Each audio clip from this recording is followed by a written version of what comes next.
एक ऐसा जेल जिसके बारे में जानकर आपकी रूह कांप जाएगी। जी हाँ दोस्त, उसका नाम है एल सल्वाडोर। ये एक ऐसी जगह है जहाँ से कोई वापस नहीं आता, जहाँ 40,000 से ज्यादा क्रिमिनल्स रहते हैं। यहाँ पर MS-13 और बैरियो 18 जैसे गैंग्स मौजूद हैं, लेकिन MS-13 और बैरियो 18 जैसे खतरनाक गैंग्स के लिए ये जेल नहीं बल्कि नर्क है। यहाँ की सिक्योरिटी इतनी टाइट है कि यहाँ पर कोई परिंदा भी पर नहीं मार सकता। 24/7 गार्ड हमेशा यहाँ पर मौजूद रहते हैं, इसलिए यहाँ से कोई भी भाग नहीं सकता। यहाँ हर एक दिन नया जंग है जिंदा रहने के लिए, हर एक दिन नया डर सांस रुक जाने का। मैं इस वीडियो को डीपली में एक्सप्लेन करूँ उससे पहले एक रिक्वेस्ट है कि वीडियो को पूरा वॉच करना, बाकी लाइक सब्सक्राइब करना न करना आपकी मर्जी। दुनिया में शायद ही कोई ऐसी जेल मौजूद हो जहाँ इतनी बड़ी गैंगवार होती हो, कई हत्याएं हो जाती हो, जेल में हमला करके लोगों को जिंदा जला दिया जाता हो,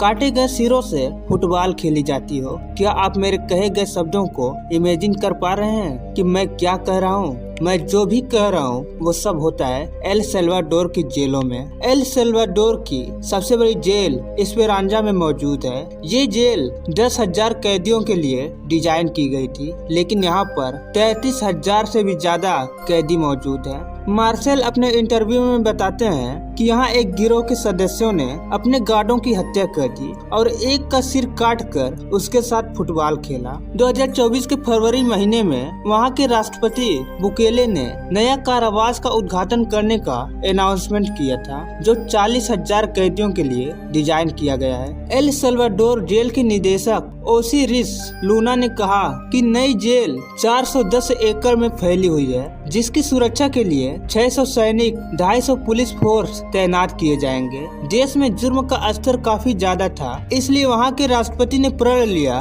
कि वे इस अपराध को कम करेंगे।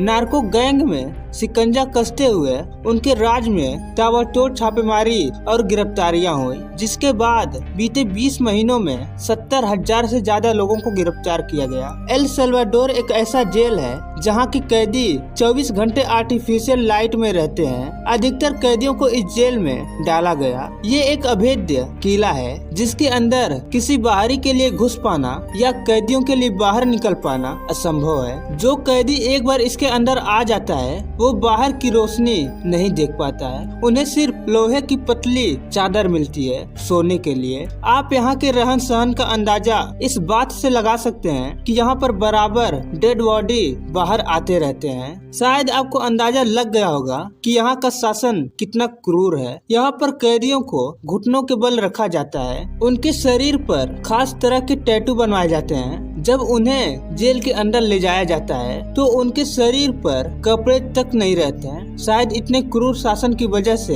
यहाँ पर हादसे होते रहते हैं। डेली मेल की रिपोर्ट के अनुसार हाल ही में इन कैदियों में से 153 लोगों की मौत हो गई और उनकी डेड बॉडी बाहर निकाली गई थी। मानवाधिकार समूह क्रिस्टो सल ने यह रिपोर्ट पेश की और कहा कि यहाँ पर जिन लोगों की मौतें हुई उनमें से किसी को भी अपराध के लिए दोषी नहीं ठहराया गया था।